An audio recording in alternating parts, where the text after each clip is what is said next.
Be sure to read and follow the safety guidelines to protect your computer from potential damage and ensure your personal safety.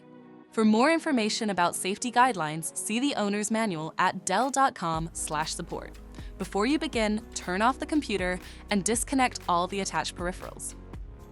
To remove the memory module, loosen the 4 captive screws on the back of the base cover. Remove the 6 screws on the front and sides of the cover. Pry the cover off the system. Carefully remove it as there may be a cable attached. Remove the cable if there is one. Find and unplug the battery cable. Identify the memory module and remove the piece of tape. Unlatch and lift the module out of the system, grasping it by the edges. To reinstall the memory module, place it back in the system and relatch it.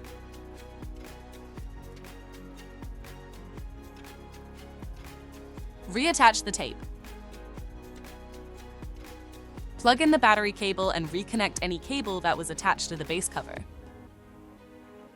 Place the base cover back on the system and secure it with the 10 total screws. For more information about your Dell system, visit dell.com/support.